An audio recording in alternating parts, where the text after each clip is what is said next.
Los amplios horizontes de la provincia de Teruel fueron recorridos en varias ocasiones por las huestes del Cid.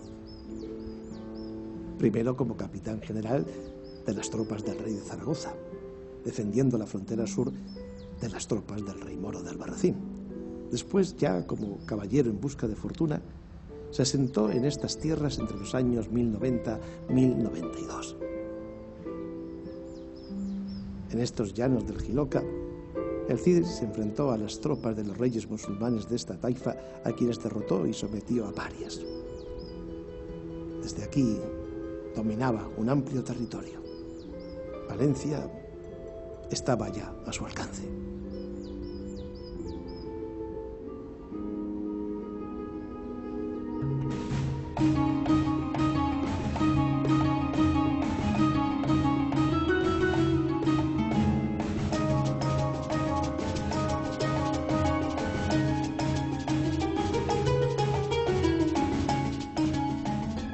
El camino entra en la provincia de Teruel por San Martín del Río, para dar paso hacia el este a tierras de Montalbán.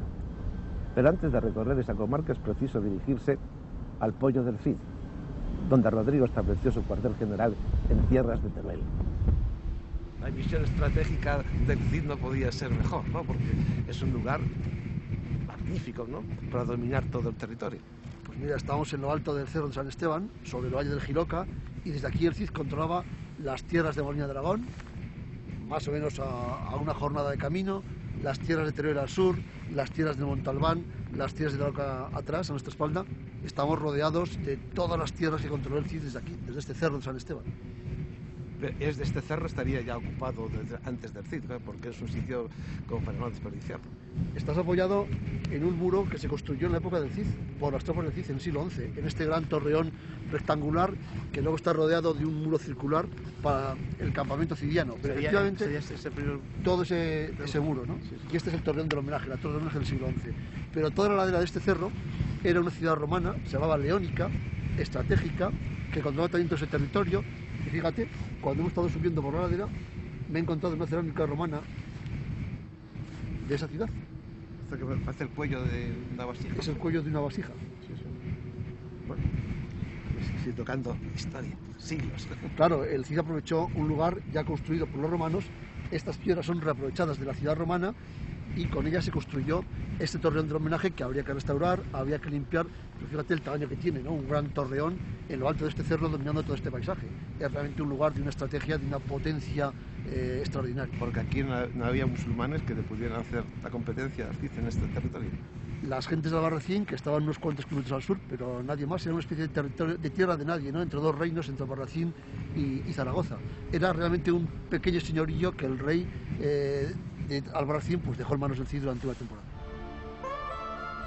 En junio, el Poyo celebra una representación popular sobre las andanzas de Rodrigo en la zona.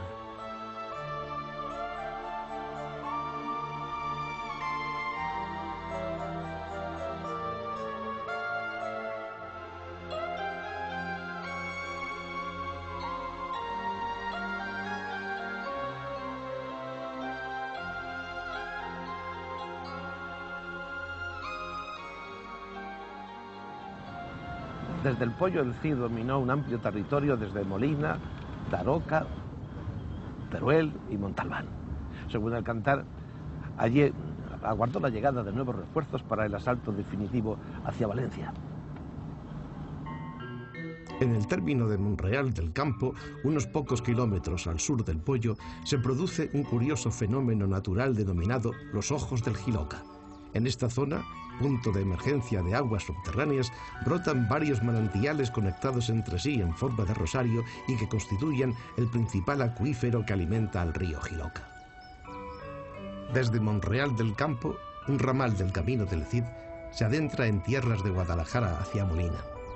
Pero retomamos el camino en la ruta hacia Montalbán por la carretera secundaria que conduce hasta Monforte de Boyuela y Huesa de Común, cuyo castillo de los siglos XII y XIII se asienta en la falda de un risco en la garganta del río Aguas Vivas, citada en el cantar con el nombre de Osa. Desde allí corre Mío Cid a Huesa y Montalbán. De plaza fuerte de los taifas de Zaragoza y Alfajaril, conquistada por Alfonso II, Esta localidad se convirtió en la sede de la Encomienda Mayor de Santiago, una de las órdenes medievales militares más importantes junto a la del Temple, el Hospital y Calatrava. Montalbán conserva hoy parte de su rico legado histórico monumental. El casco antiguo está estructurado a lo largo de la calle Mayor, bisectriz de un recinto amurallado del que aún se conservan tramos y torres defensivas, como esta, llamada Torre de la Cárcel y Puerta de Daroca. En uno de los extremos de esta calle se yergue elegante y esbelta la Torre Gótica.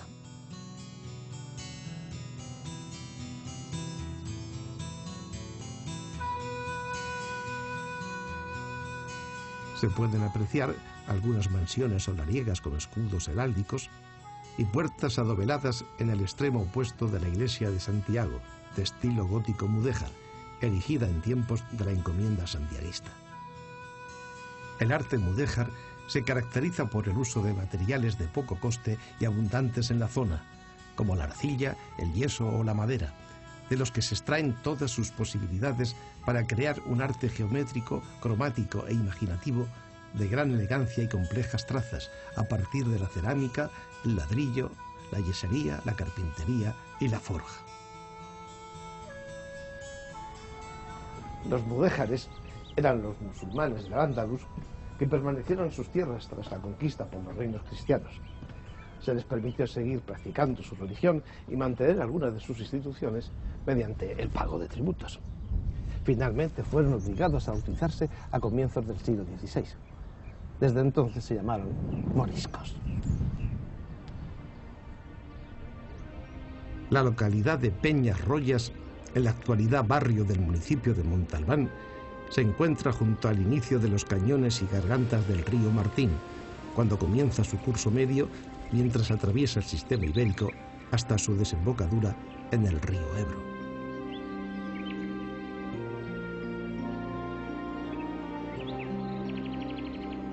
La arquitectura popular de Peñas Royas se adapta perfectamente al sustrato rocoso. Algunas de estas construcciones, a pesar de la ruina que las carcome, se encuentran entre la iglesia y la ermita de Santa Bárbara.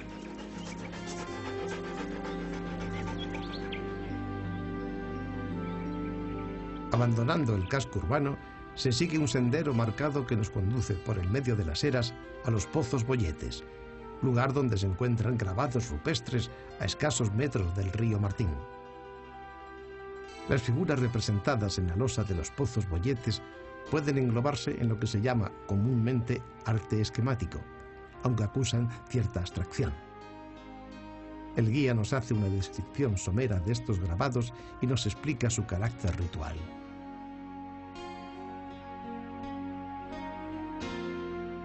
Antes de abandonar Montalbán, giramos una visita al Centro de Interpretación de Geología y Espeleología, donde nos informamos de la tradición minera turolense. Y para despedirnos de este centro vamos a realizar una hazaña.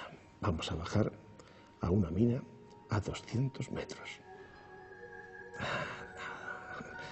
Es mentira.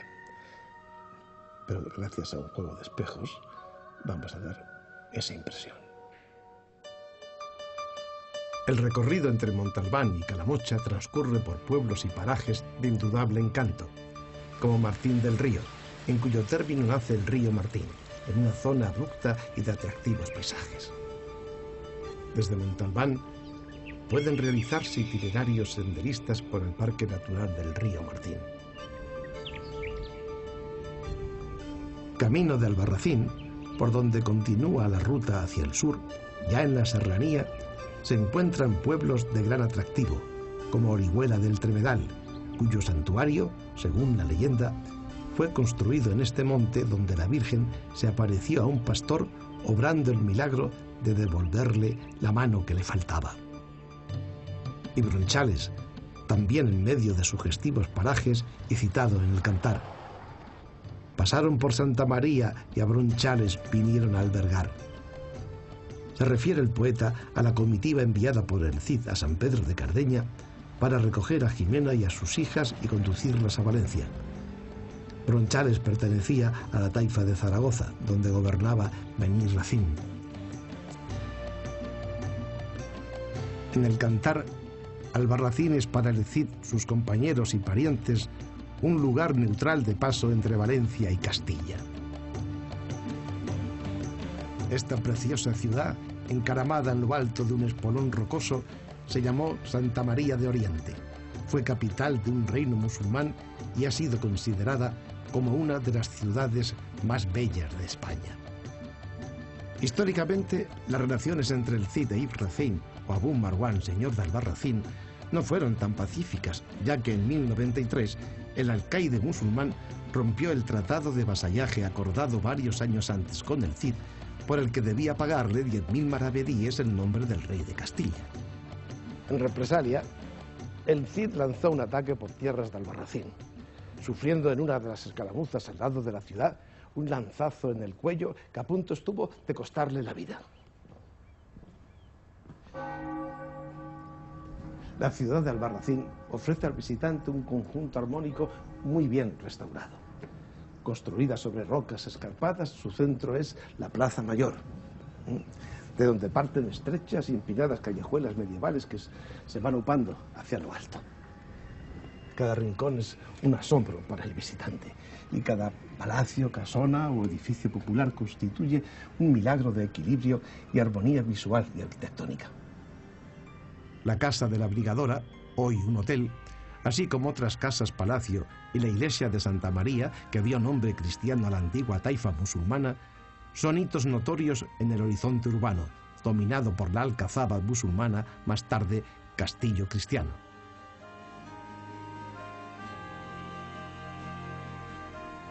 La Catedral de El Salvador y el anexo Palacio Episcopal son los dos mayores edificios.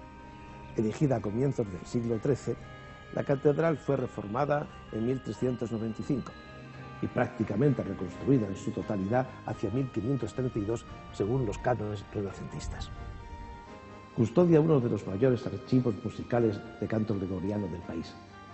A su lado se eleva majestuoso el Palacio Episcopal, actual sede de la Fundación Cultural Santa María de Albarracín. Basta con callejear por la ciudad para darse cuenta de la riqueza de la forja tradicional. Rejas, picaportes, cerrojos, balconadas, farolas, forjadas durante siglos en las fraguas artesanales de la localidad. Esta actividad otrora en extinción se mantiene todavía en Albarracín.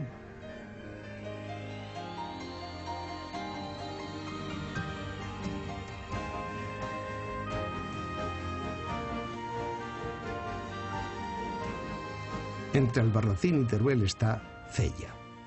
Según el Cantar, lugar elegido por el Cid para reunir a todos aquellos que desearan acompañarle a la conquista de Valencia en pos de gloria y riquezas. Conserva vestigios del pasado, como la parroquial de la Inmaculada, y de la edificación civil, el ayuntamiento y algún edificio señorial, como este, en el que vivió el astrónomo Zarzoso. Su fuente, considerada como el mayor pozo artesiano de Europa, nacimiento del río Jiloca, tiene un perímetro de 100 metros. En sus aguas se oculta, según la leyenda, el trágico final de un condenado por dar muerte, llevado de los celos, a una joven doncella. Un rayo fulminó al fantasma, horadando la tierra y haciendo surgir las aguas. Sobre esta fantasía se representa durante las fiestas de Cella la leyenda de Zaida. La representación teatral al aire libre y unas palabras del Cid a los ciudadanos de la villa tras la despedida del Fontal con danzas medievales son parte de los actos de estas fiestas.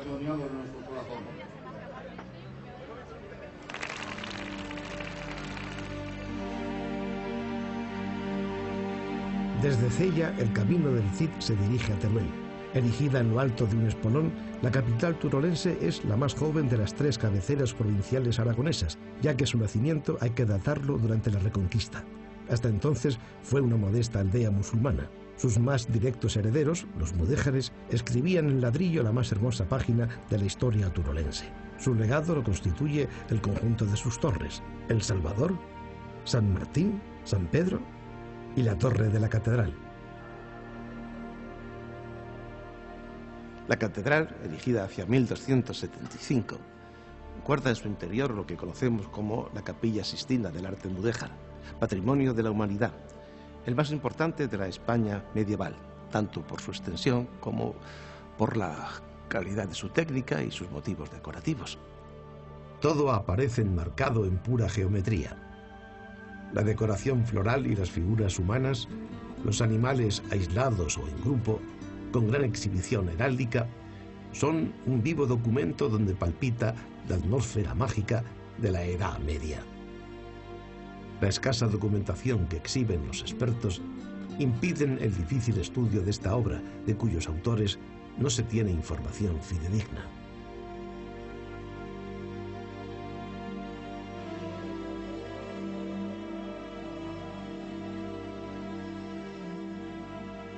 El retablo mayor de 1532, obra del escultor francés Gabriel July, es una laboriosa pieza tallada en madera. En él se representan escenas de la vida de Cristo y de la Virgen. Esta preside el retablo en una hornacina. Sobre el crucero se alza el cimborrio con bóveda estrellada, construida a imagen de las bóvedas de la mezquita de Córdoba. Desde la cuesta Andaquilla descubrimos la iglesia de San Martín, cuyo templo data de 1196. Su impresionante torre mudéjar, comenzada a construir en 1315, tal vez sea el más valioso y monumental exponente de la arquitectura turolense. Es de planta cuadrada, erigida en ladrillo y con remate almenado. La torre del Salvador es gemela de la de San Martín. La sostiene sobre la calle una bóveda de crucería que se restauró en el año 1958.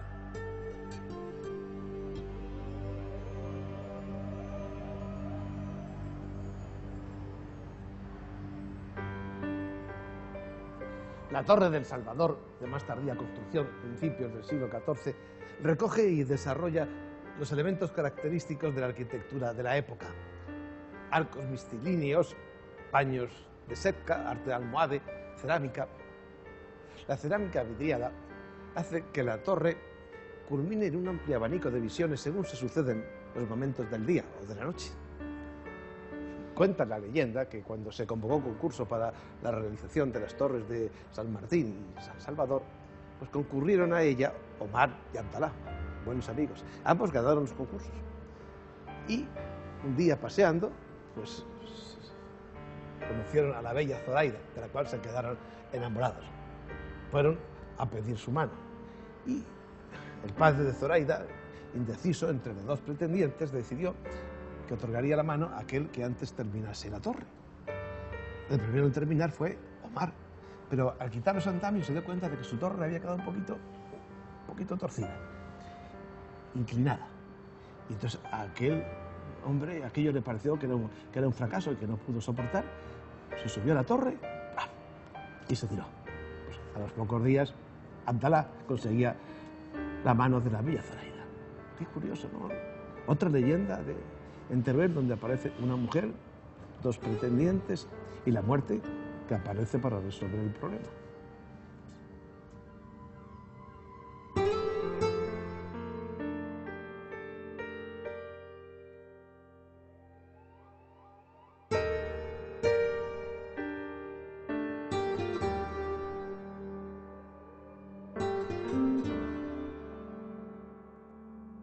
Además del mirador, en esta torre se pueden visitar sus tres plantas, donde una exposición muestra el arte mudéjar en Teruel y testimonios de su restauración. En pleno casco antiguo nos encontramos con la iglesia de San Pedro y su torre gótico mudéjar. Construida en la segunda mitad del siglo XIII, es la más antigua de las torres turolenses. Responde al modelo de torre-puerta y estrictamente se encuadra dentro de las torres mudéjares cristianas. Dentro del sistema ornamental de esta torre podemos señalar la importancia de la serie de capiteles tallados en piedra de gran interés simbólico. sobre todo el que posee la Hamsa o mano de Fátima, que simboliza la protección contra los maleficios y los 5 preceptos básicos del Islam. Adosada a la torre está la capilla donde se encuentran los sarcófagos de los amantes, Isabel y Diego, obra en alabastro del escultor Juan de Ábalos, que refleja la devoción que Teruel rinde al autor que dio origen a la hermosa leyenda de Diego e Isabel. En 1555 se descubrieron las momias enterradas en la capilla de San Cosme y San Damián. Los restos de los amantes han permanecido siempre en la iglesia de San Pedro.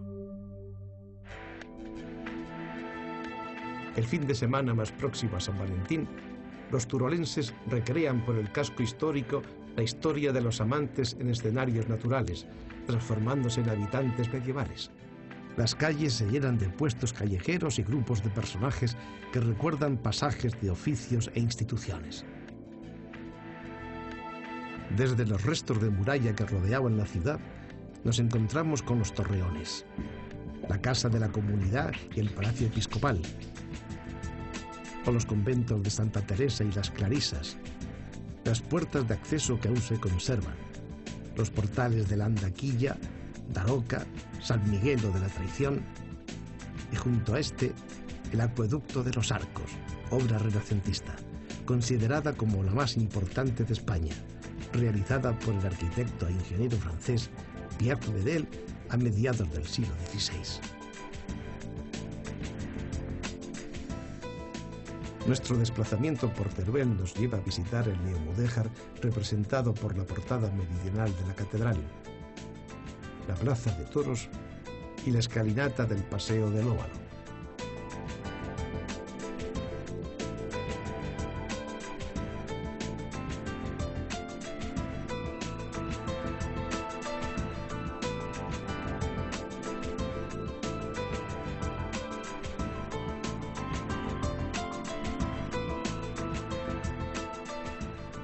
Y en la plaza del Torico los edificios El Torico y la Madrileña, modernistas, y en la plaza Bretón, la Casa Bayo. Rodeamos el monumento al Torico, tratado en diminutivo dado su pequeño tamaño, y erigido en honor al animal del que según la leyenda provendría el actual topónimo de Teruel. ¿Y cómo surge el nombre de El Torico? El Torico en realidad surge muy cercano a nosotros. El año 1858, cuando se coloca la columna que actualmente tiene la plaza del Torico, pues empieza a llamarse Tórico por esa, diríamos, pequeña medida. Se hizo a la medida que tenía ya la columna.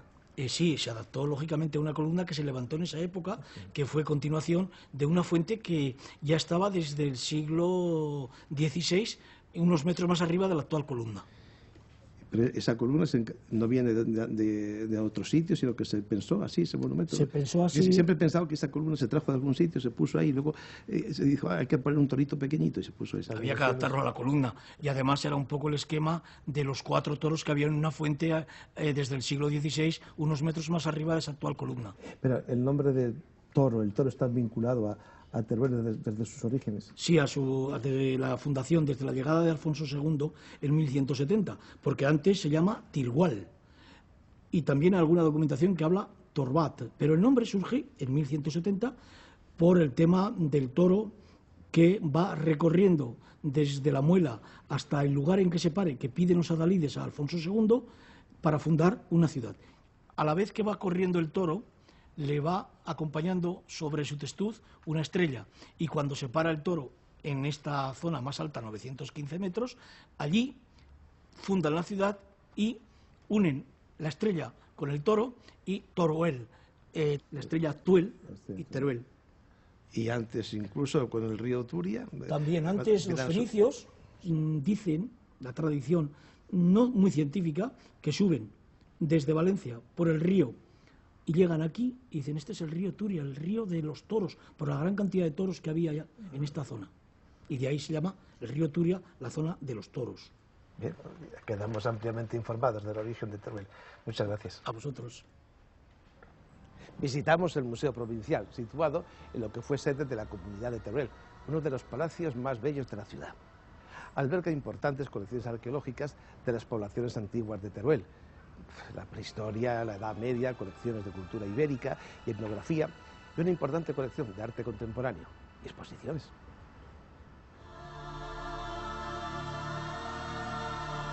Situado en el Palacio Episcopal, el Museo de Arte Sacro ofrece una rica información cultural y estética con distintas corrientes artísticas, desde el románico al barroco. Son significativas la colección de obras de esfera medieval con 4 imágenes románicas de la Virgen con el Niño, una representación de Cristo como árbol de la vida realizado en marfil filipino, sin olvidar la colección de obras del pintor Antonio Bisquer.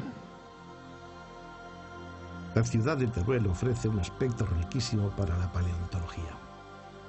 El parque de Dinópolis ocupa 9.000 metros cuadrados, la mayor superficie paleontológica de Europa, que cuenta con una de las mejores colecciones de dinosaurios del mundo y una excepcional representación de fósiles provenientes de diversos lugares del planeta Tierra. La paleosenda, así como un circuito de juegos al aire libre, cine en 3 dimensiones, juegos para niños y tiendas, completan la oferta lúdica de Dinópolis de Teruel.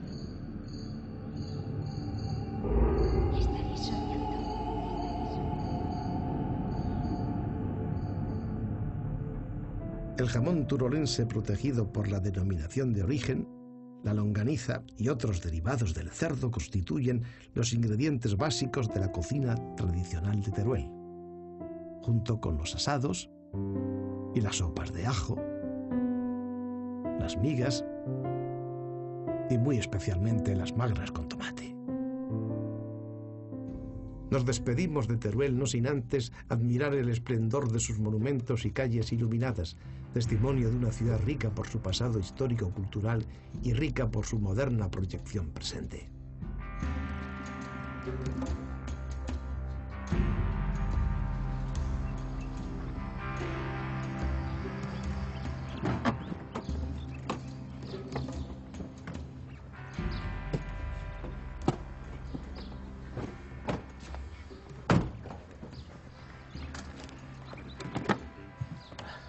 Mora de Rubielos es sin duda uno de esos lugares en los que el visitante debe olvidar el coche a las afueras y disponerse a pasear por sus hermosas calles y plazas del casco antiguo, declarado Conjunto Histórico-Artístico en 1978.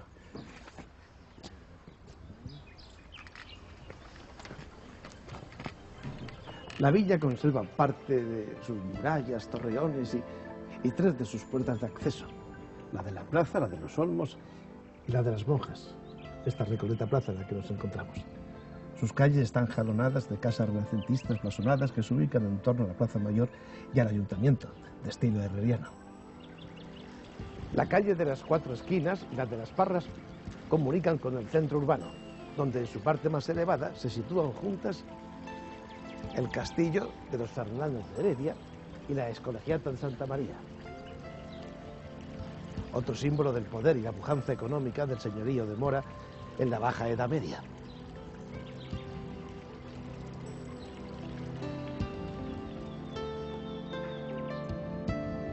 En la fachada meridional destaca la portada abocinada con arcos ojivales y un repertorio escultórico muy deteriorado de animales fantásticos, escudos, elementos vegetales y cabezas de reyes, probablemente de la dinastía de Aragón.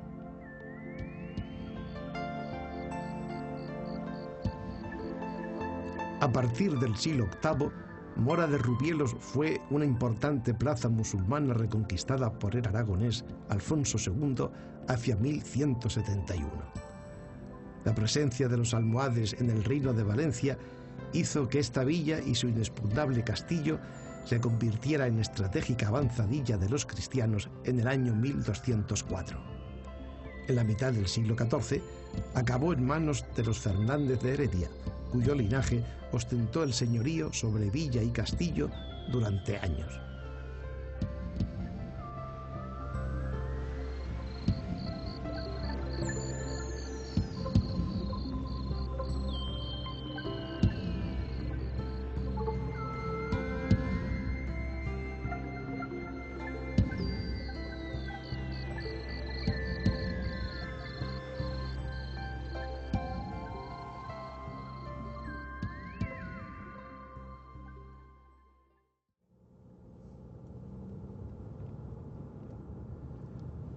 A 13 kilómetros de Mora nos encontramos con Rubielos de Mora. Durante la Edad Media fue, junto a Mora, vía de la frontera cristiana frente al reino musulmán de Valencia. Estuvo fuertemente amurallada, con 7 portales de acceso, de los cuales se conservan 2, el del Carmen y el de San Antonio.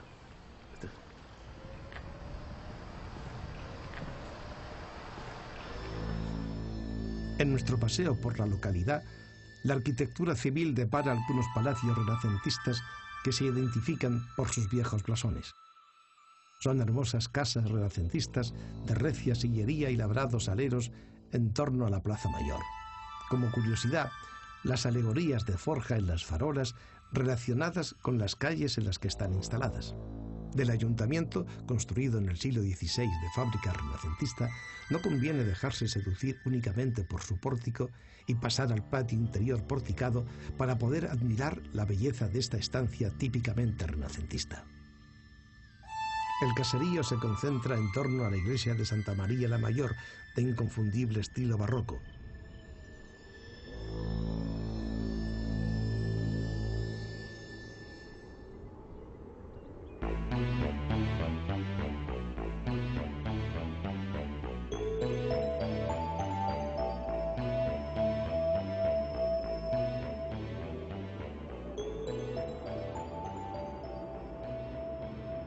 El camino continúa hasta la iglesuela del Cid. Aquí los templarios edificaron un castillo, Torre de Nublos, sobre los cimientos de otro, conservándose la fortaleza y la torre del homenaje. Durante los siglos XVI y XVII, la población tuvo un momento de esplendor, como se demuestra en los grandes palacios nobiliarios que se construyeron en esa época, incluido el matutano de Audén, hoy hospedería, que nos traslada a otra época a la vez que dispone de todo el confort de un hotel de 4 estrellas integrado en la red de hospederías del Gobierno de Aragón.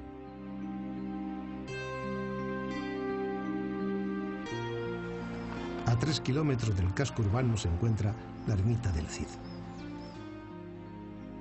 En esta ermita se venera la Virgen del Cid, en una talla policromada del siglo XII de estilo románico. En los alrededores de la ermita se pueden apreciar lápidas romanas y una inscripción celtíbera. Esta villa en el maestrazgo turolense fue reconquistada por los cristianos a comienzos del siglo XIII. Siguiendo la carretera A227, llegamos a Cantavieja, conjunto histórico-artístico con un legado arquitectónico notable. Emociona llegar a este pueblo situado en lo alto de una mole rocosa desde la que se vislumbran las sierras de Palomita y Castellar.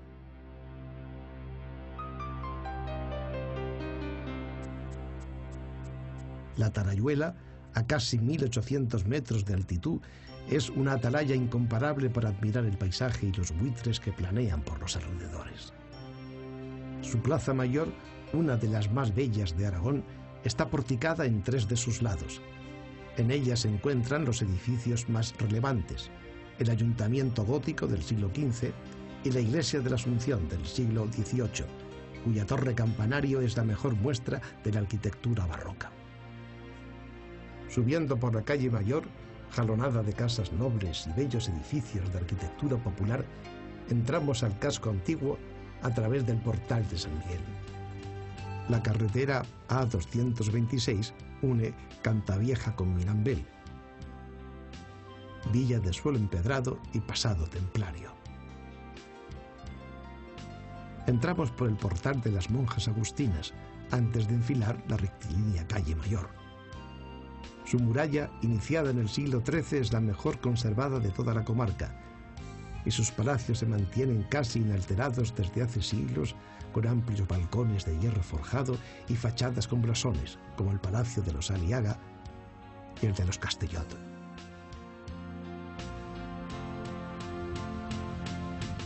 En la plaza está la casa de la familia Pastor, que hoy es la rectoría, y enfrente, cerrando esta armoniosa plaza, la casa de los Zurita, que está junto al portal de la fuente. Al lado de la iglesia, los restos del antiguo castillo templario.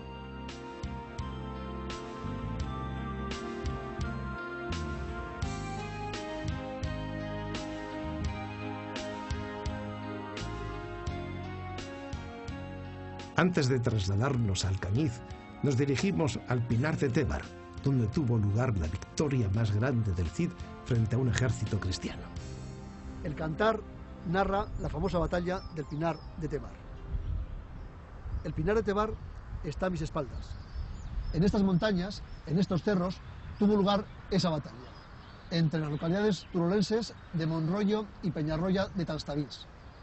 La batalla tuvo lugar en el verano del año 1090. El conde de Barcelona, Berenguer Ramón II, aliado del rey musulmán de Lérida, acorraló al Cid en alguna de estas vaguadas. El Cid parecía perdido, pero realizó una maniobra de caballería arriesgada y contundente.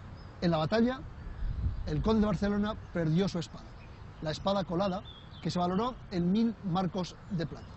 Gracias a esa victoria, el Cid se convirtió en un verdadero campeón, en un auténtico señor de la guerra, en un personaje de gran prestigio militar, y ya tenía las puertas abiertas para la conquista de Valencia. Al norte del Maestrazgo, a modo de puerta del mismo, queda la monumental e histórica ciudad de Alcañiz, que posee un rico legado medieval. Ceñida por el serpenteante río Guadalope, es capital del Bajo Aragón turolense y un próspero centro productor del fino aceite de oliva bajo aragonés. La villa medieval se apiñaba a lo largo de la ladera del promontorio del Puy de Pinos, con su centro en la Plaza de España. Aquí se forma un rincón bajo medieval. Con el ayuntamiento, considerado una de las mejores creaciones de la arquitectura civil aragonesa del periodo renacentista, la lonja, de construcción gótica del siglo XV, con sus 3 arcadas ojivales y su reloj de sol bajo un relieve de la Virgen del Pilar,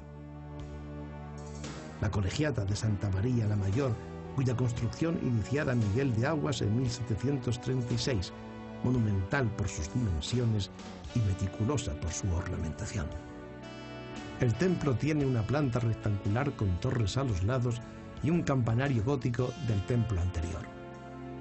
La portada, coronada por el escudo de la población, muestra en su parte central una escultura de Santa María la Mayor, flanqueada por santos y arcángeles.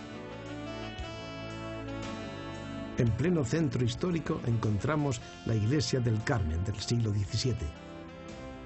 Su portada está tallada en forma de retablo. Y su claustro, uno de los elementos notables de este templo, ha sido convertido en Palacio de Justicia. No muy lejos está la iglesia del convento de San Francisco, que se realizó tomando como modelo la iglesia de Santa María la Mayor. Frente a ella descubrimos un busto del Dr. Fleming, descubridor de la penicilina. El santuario Virgen de los Puellos, en las afueras de la ciudad, conmemora el milagro de la aparición de la Virgen, en cuyo altar, con relieves del siglo XIV, se cuenta la aparición con los 4 apóstoles. Mateo con el ángel, Marcos con el león, Lucas con el toro y Juan con el águila. Sobre la imagen de la Virgen aparece Cristo, San Juan y María.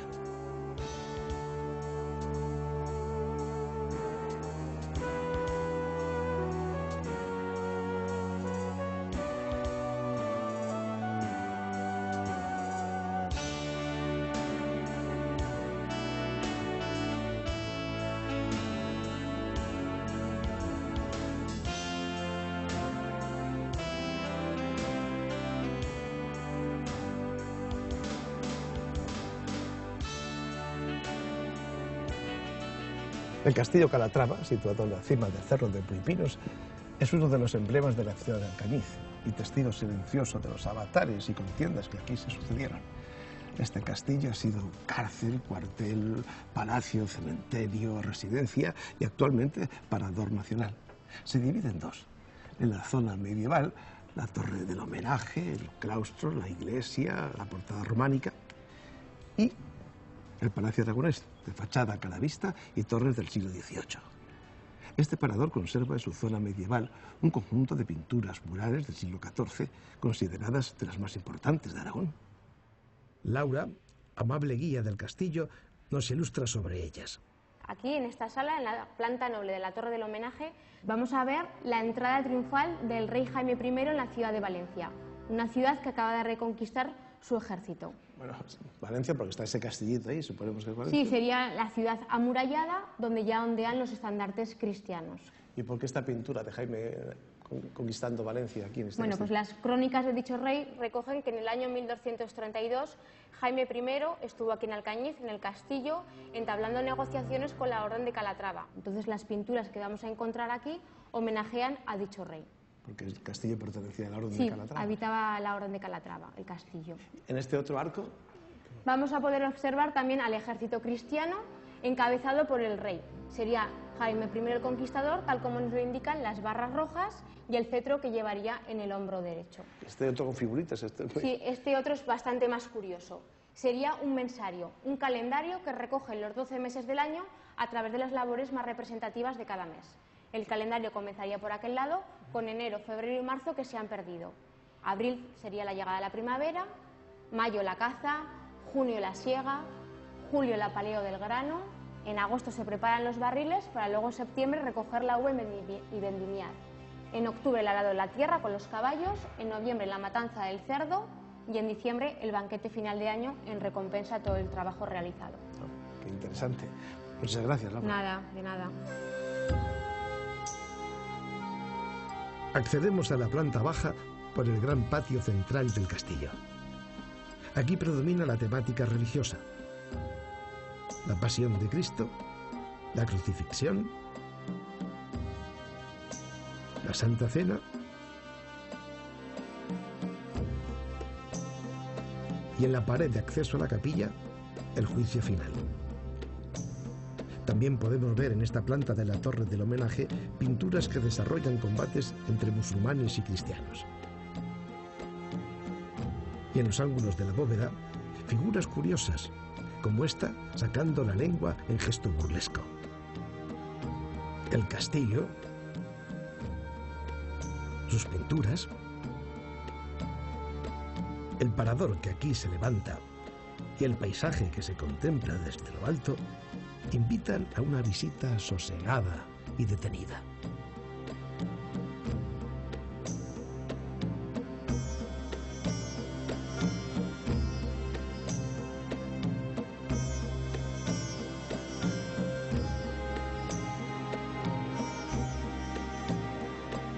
Abandonamos la provincia de Teruel para continuar la ruta del Camino del Cid hacia el puerto de Olocau del Rei, desde donde el campeador emprenderá la conquista de Valencia.